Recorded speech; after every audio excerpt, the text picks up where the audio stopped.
இந்த நிறைய இந்த காய்கறிகள் நல்ல கிழங்கு வகைகள்லாம் பழங்கால மரபு வழியில் வச்சுருக்கீங்க. இது என்னென்ன முறையில் உங்களுக்கு பயன் தெரியும்? இது வந்துங்க ராசவள்ளி கிழங்கு பேரு. சரிங்கம்மா. குழந்தை இல்லாதவங்க, வலி உள்ளவங்க அவங்கெல்லாம் சாப்பிடலாம். 48 நாளைக்கு சாப்பிடணும். மாப்பிள்ளை கவுளி அரிசியோட இது கஞ்சி வச்சு பாயசம் பண்ணி குடிப்பாங்க. அது நல்லது, சுகருக்கு ரொம்ப நல்லது. இது மூட்டு வலிக்கு நரம்புல பசை இல்லாதவங்க எல்லாம் சாப்பிடலாம். ஓ, மூட்டுல தசை இல்ல பசை, இந்த மூட்டு இடுப்பு தேய்மானம் இது மாதிரி உள்ளதுக்கெல்லாம் இதெல்லாம் நீங்களே பயிர் பண்றீங்களாமா கொல்லையில? நாங்களும் பயிர் பண்ணிருக்கோம், வெளியிலயும் வாங்கிட்டு வந்து வச்சிருக்கோம். ஓ சரிங்கம்மா. கொடி காவலி மேல காய்க்கும். ஆமா, இதெல்லாம் அந்த காலத்துல உள்ளதுமா. இது சுகருக்கெல்லாம் ஒன்றும் பிரச்சனை கிடையாது. சாப்பிட்டா இதெல்லாம் மருந்து போடாத பொருள். இயற்கை முறையில நீங்க சாவடி பண்றீங்க. சாப்பிட்டோம்னா உடம்புக்கு நல்லது. சரிங்கம்மா. இந்த பலாப்பழம்லாம் உங்களுடைய இதுதான்? பலாப்பழமும் இங்கே லோக்கல்ல வாங்குறது தான். அதுவும் மருந்து சரிம்மா.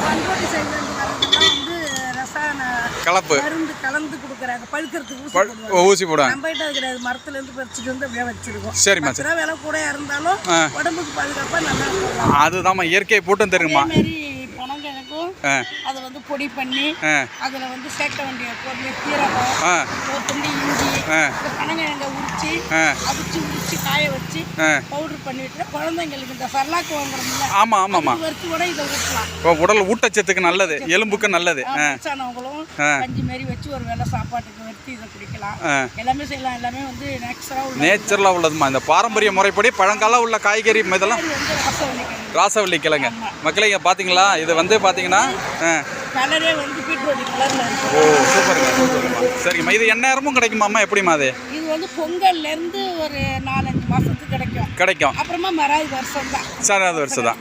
சரி, நாங்க எங்க வீட்டு கொல்லையிலயும் போட்டுருக்கோம். ஓ சரிம்மா. விதையும் கிடைக்கும். விதையும் கேட்குறவங்க விதையும் கொடுப்பீங்க. சரிங்கம்மா. ஆமா, முடிஞ்சதுக்கு பிறகு எங்க கொல்லையில உள்ளதை பறிச்சு கொடுப்போம். இப்போ நீங்கள் இலந்த பழம் இது எல்லாமே இயற்கை முறையில் நீங்கள் இப்போ பார்த்தீங்கன்னா இலந்த பழம், இதுக்குள்ளது நெல்லிக்காய், இதில் உள்ள எல்லாம் பார்த்தீங்கன்னா நேச்சுரலுங்க. உங்களுக்கு பத்தையும் போட்டு வீட்லயே பத்தை போட்டு அவிச்சு கொடுப்போம். ஓ, கொத்தரங்காய் வத்தல் இதெல்லாம் எல்லாமே கத்திரி வத்தை, பாவத்தை, பாவக்காய் கிடைக்காதுனால ஆமாம் பாவக்காய் இந்த சுகருக்குள்ளவங்க பாவக்காய் சரி பண்ணி சாப்பிடுவாங்க. அதே மாதிரி கத்திரிக்காயெல்லாம் கொஞ்சம் வாடி போகுதுல, ஆமாம், அதெல்லாம் வத்தல் போட்டு முன்னாடி போட்டு தண்ணியை வடிகட்டிட்டு தயிர் ஊற்றி கிண்டி காய வச்சு நல்லா சுத்தி பண்ணி முறையா செய்யறீங்க. எந்த ஒரு ரசாயனம் இல்லாம மக்களுக்கு. ஓ சரிங்கம்மா. சரிங்க. லோக்கல்ல காய்க்கிற காய்கறி தான் நாங்க வாங்கியாந்து வச்சிருக்கோம். ஓ சரிங்கம்மா. ஆமா, இது என்ன ஊருமா இது? நீங்க காழியப்பநல்லூர், எந்த ஊர் பக்கம்? திருக்கடையூர்லேருந்து பார்த்தீங்கன்னா அந்த அம்மாவோட அந்த குடில் பார்த்தீங்கன்னா மெயின் ரோட்டில் உங்களுக்கு இருக்குது. இது வழியில் போகும்போது பார்த்தீங்கன்னா இவங்க பாதிகால பாரம்பரிய முறைப்படி உள்ள கிழங்குகள் இதெல்லாம் கிடைக்கவே நீங்கள் கேள்வியே பட்டிருக்க மாட்டீங்க. அப்படிப்பட்டது இயற்கை முறையில் ரொம்ப. உங்கள் பேருமா? உங்கள் பேர் சொல்லுங்கம்மா. மகாலட்சுமி. மெயின் ரோட்லேயே உங்களுக்கு தேவையானதை வாங்கிட்டு போகலாம். சரிங்கம்மா. சரிங்க. போய் நீங்கள் ஃபோன் பண்ணி சொன்னாலும் நான் வாங்கியாந்து. சரிங்கம்மா. உங்கள் ஃபோன் நம்பரை நான் தளத்தில் பதிவிட்டுறேன். ரொம்ப நல்லது. வாழ்க்கை நல்லதும்மா. நன்றிம்மா.